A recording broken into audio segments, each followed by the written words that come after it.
Les premières franchises qui ont été installées en Algérie, c'était en 2000, l'an 2000, où j'ai accompagné Quick, Speedy, effectivement, pour installer des franchises en Algérie. Alors, le terrain était très vierge, il n'y avait pas de texte. J'avais commencé à assister toutes ces personnes et les franchisés étaient, il faut le préciser, ce n'étaient pas des étrangers qui souhaitaient s'installer en Algérie, mais des Algériens qui ramenaient des franchisés, des franchiseurs s'installer. Alors, soit en indépendant, soit en association, peu importe le schéma qu'ils choisissaient à l'époque. En tout cas, pour ce qui nous concerne, nous, en Algérie, on a commencé cette belle aventure 2002. Réellement, ça a commencé à se propager.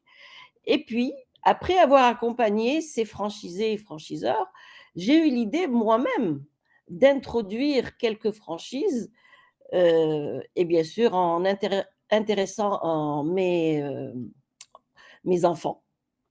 Et les premières franchises que j'ai commencé à installer en Algérie, ça a été la franchise Carré Blanc, Geneviève Le Tue, Guy de Graine. Alors, c'était de belles marques françaises qui étaient connues dans l'art de la table et tout ce qui était linge de maison, etc. Et donc, la pratique a commencé à se faire avec la première Carré Blanc, où on a effectivement respecté le contrat de franchise à la lettre. Alors, tout le monde disait à l'époque en Algérie, la franchise est interdite. Non, elle n'était pas interdite, sauf qu'il n'y avait pas de texte, comme en Tunisie d'ailleurs, puisque je connais bien le processus en Tunisie, ayant participé avec les Américains à la préparation du texte de loi de 2009. Donc, je connais bien le processus, sauf que vous êtes allés plus loin que nous, malheureusement. Et le texte à proprement parler n'existait pas. Donc, en tant que juriste, qu'est-ce que j'ai fait? Au lieu de parler de contrat de franchise, j'ai parlé du contrat international, avec des conditions. Alors, le problème auquel nous y étions confrontés, nous, en Algérie, c'était le transfert des royalties et les droits d'entrée, qui n'étaient pas permis puisque la Banque d'Algérie ne nous permettait pas, en fait, ça n'était pas prévu dans les textes, de transférer ces royalties, en tout cas pour les importations, pour les produits de revente en l'état. Nous n'étions pas autorisés à transférer les royalties.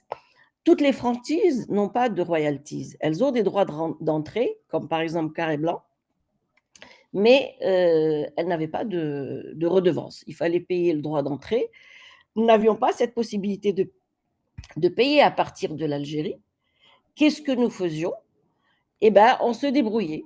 C'était le système D familial qui payait les droits d'entrée à l'étranger parce que vous avez un parent qui faisait ça et donc il vous payait les droits d'entrée, etc.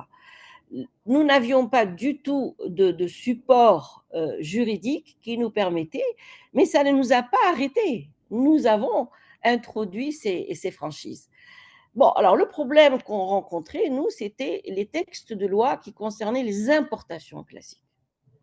Alors, les importations, à partir de 2009, nous avons commencé à avoir beaucoup de problèmes avec cette règle de 51-49, avec l'importation qu'il fallait absolument payer à partir de lettres de crédit, de LC, alors qu'avant, on s'arrangeait effectivement avec le franchiseur d'une manière très flexible. On avait un contrat de confiance.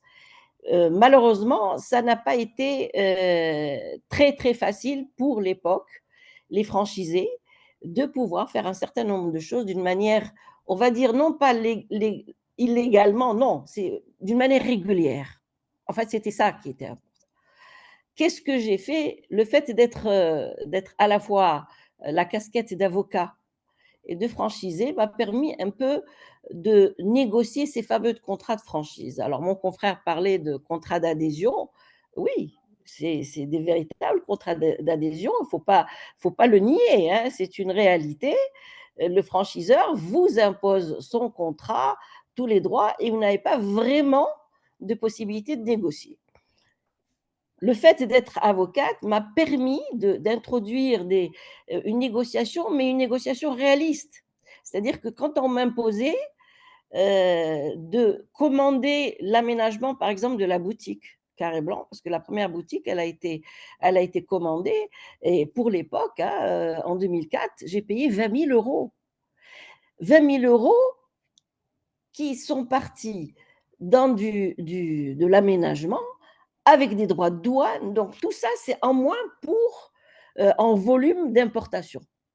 Donc j'avais expliqué aux franchiseurs en disant: «Non, donnez-nous les cahiers des charges et nous allons faire réaliser localement les boutiques et ça nous permettra d'augmenter le volume d'importation». Ça fait partie des astuces que l'on peut discuter, négocier dans un contrat de franchise pour permettre un plus grand volume. Nous sommes un pays qui est soumis à une loi sur le contrôle des changes et nous n'avons pas cette liberté, même en Tunisie d'ailleurs, c'est le cas, sauf que vous avez passé le cap et la loi prévoit le paiement de royalties dans les contrats de restauration, si mes souvenirs sont bons. Alors nous, c'est très délicat pour les contrats de restauration. Effectivement, le service est éligible au transfert je dirais pas de royalties, terme anglais, mais redevances. Il est éligible, mais soumis à autorisation. C'est-à-dire que la Banque d'Algérie se réserve le droit d'accepter ou pas ce transfert. Et les chiffres d'affaires, il faut domicilier le contrat, etc. Donc c'est quand même soumis à autorisation et ce n'est pas toujours évident. Est-ce Oui. que cette autorisation de la Banque d'Algérie, est-ce qu'elle se fait une fois pour toutes suivant la nature, redevance, etc., de service, ou est-ce que c'est à chaque transfert d'argent qu'il faut demander l'autorisation? Non, en fait, c'est un processus, c'est le contrat qui va être, soumis, si vous voulez, à autorisation et D'accord. si le contrat est autorisé, le problème ne se posera pas. Pardon.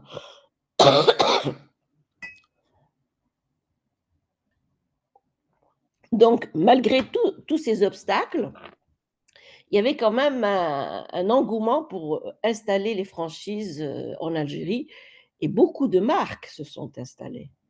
Non seulement il y a des marques internationales qui se sont installées, j'en ai accompagné pas mal, dont la dernière en date, c'est Pizza Hut, en Algérie et à chaque franchisé, vous lui trouvez son montage. Alors je donne l'exemple de certaines franchises de restauration. Nous avions le problème de redevance. La Banque d'Algérie n'avait pas donné, l'autorisation. Nous avons fait un montage différent.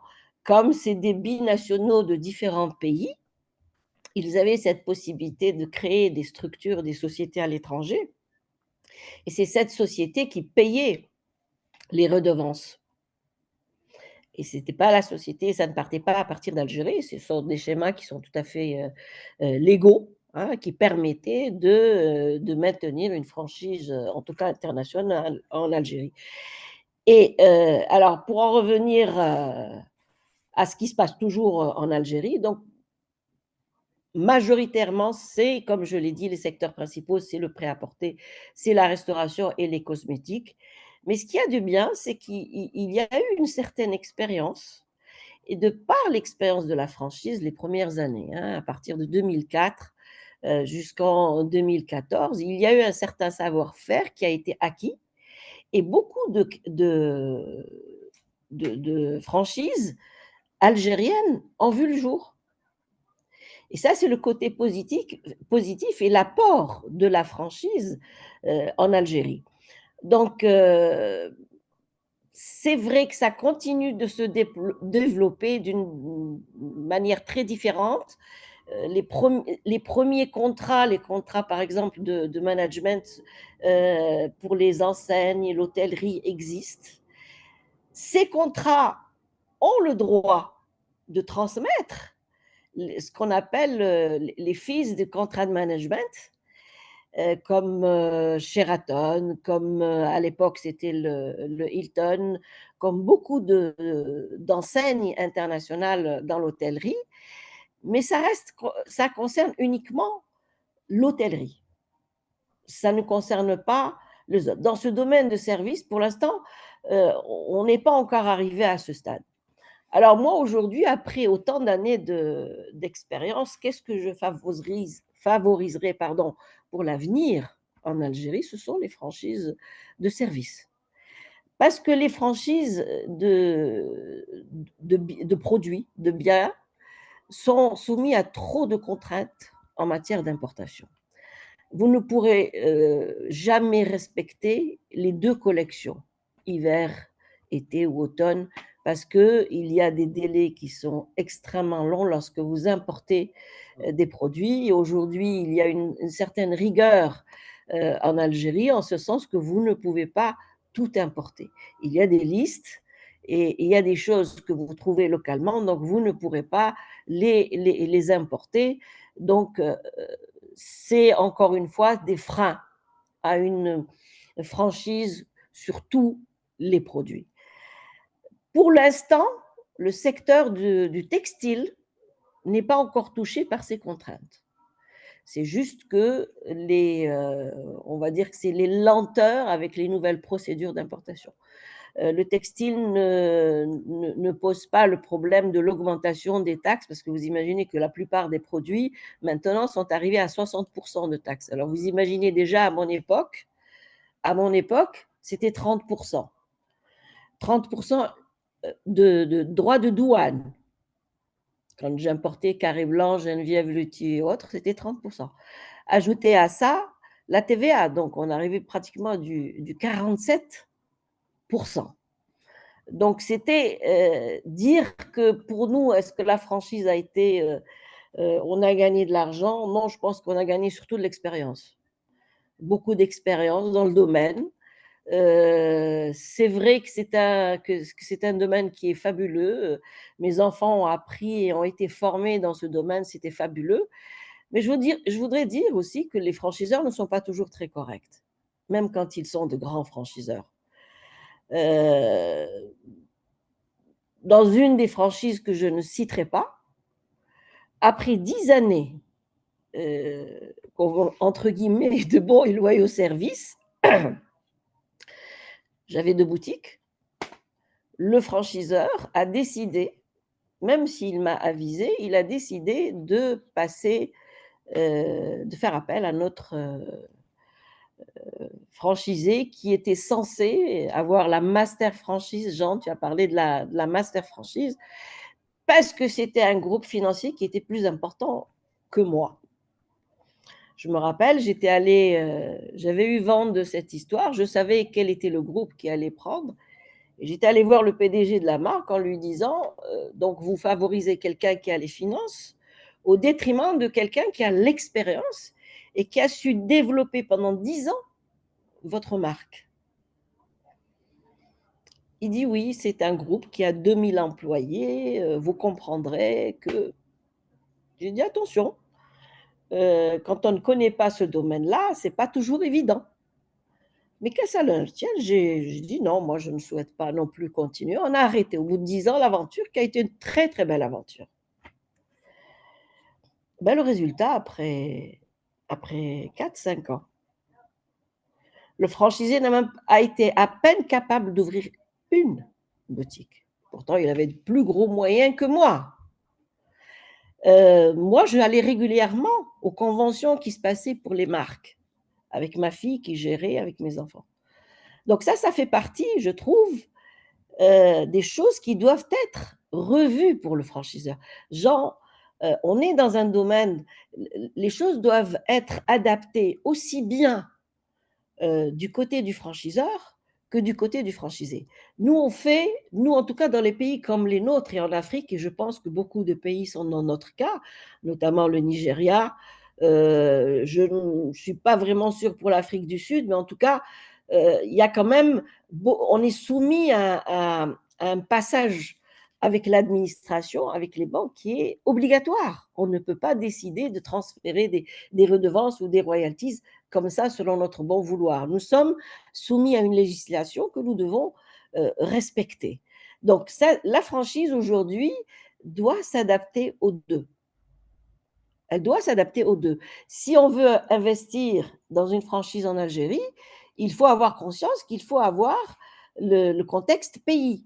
Donc, vous n'allez Ouais. pas demander les mêmes choses à un franchisé en Algérie ou un franchisé au Maroc où ils ont une certaine expérience, une grande expérience dans tous les domaines, où il y a une certaine facilité, où ils ont l'habitude du processus franchise. Nous avons aujourd'hui, par exemple, mon confrère a cité, Maître Fournier, il a cité un exemple concernant le RGPD. En Algérie, la loi aussi, depuis 2018, nous avons une loi sur les données personnelles. Et quand vous avez un logiciel que vous utilisez depuis le franchiseur, la plateforme du franchiseur en Algérie, vous ne pouvez pas vous permettre de siphonner les données des clients qui se trouvent en Algérie. Vous n'avez pas le droit. Si vous ne demandez pas une autorisation, et je pense que c'est le cas aussi pour la plupart des pays comme en France, surtout de l'étranger, etc., il y a des autorisations. Et puis, il faut demander le consentement du client. Le client n'a pas envie forcément de se voir affiché dans un compte qui est à l'étranger. Donc, toutes ces choses-là qui sont nouvelles et auxquelles il faut aujourd'hui penser, Ouais. C'est compliqué. oui, pour adapter la franchise. 5 minutes, ça va aller? 5 minutes? Oui, parce qu'en fait, j'ai parlé un peu, j'ai donné des tableaux, j'ai fait des chiffres. Dans des tableaux, je n'ai pas cité toutes les franchises qui existent en Algérie, mais il y en a beaucoup, hein, et surtout les dernières, Zara, Decathlon, qui prennent une bonne place et qui vont vers qui vont vers la production. Il va y avoir de la production future, puisqu'il y a des contrats qui sont en train euh, de se signer, enfin, contrat, mémorandum d'abord, et puis après les contrats, en tout cas, c'est ce qui est en train de se faire. Et puis, il y a aussi, je pense que même si nous ne sommes pas, enfin, notre gouvernement n'est pas très fan des importations parce que c'est le problème euh, du change, des devises, etc. Pour les importations, il n'en demeure pas moins qu'ils ont conscience que la franchise est un mode qui est le plus, on va dire, le plus sécure, hein, puisqu'il y a la traçabilité des flux financiers, la qualité, et bien entendu, il n'y a pas de contrefaçon. C'est très important. Et ça, c'est toujours les 3 points sur lesquels moi, je me suis toujours basée pour faire passer le message en Algérie pour qu'il y ait une loi. En 2007, nous avions préparé un projet de loi type loi Douba. On s'est inspiré de la loi de Douba avec un contrat de franchise type. Malheureusement, à l'époque, le directeur de la réglementation du ministère du Commerce qui avait préparé, on avait préparé ensemble et on l'avait soumis au chef de gouvernement, est décédé. Donc, son successeur n'a absolument pas terminé le dossier qui est resté dans un des tiroirs. Peut-être qu'avec la nouvelle génération qui a repris l'association de la franchise en Algérie, peut-être qu'il va y avoir des nouveautés et je me suis promis de les aider en tout cas dans ce domaine que je maîtrise quand même depuis pas mal d'années avec les 2 casquettes, avocat et franchisé. Et Merci. on parlait récemment d'une possibilité que cette loi sur la franchise en Algérie ressorte des cartons. Est-ce que ça paraît réaliste ou est-ce que c'est compromis? Non, je pense que ça peut être réaliste parce qu'aujourd'hui, on ne veut plus, le gouvernement ne veut plus d'importation un petit peu de n'importe quoi, de tout et de n'importe quoi. Importer des produits de qualité qui ont une certaine notoriété, pas forcément les grandes marques, hein. Il y a des marques, tu l'as bien dit, Jean, il y a des petites marques qui sont très intéressantes, il y a des moyennes qui sont très intéressantes. Et puis moi, j'avoue que les franchises de service, ce serait vraiment l'objectif futur. Et j'aurais plus d'écho, certainement, dans ce domaine. D'accord. Très bien. Bah, écoute, je te remercie beaucoup, Hint. C'était très intéressant, puis c'est du vécu, hein.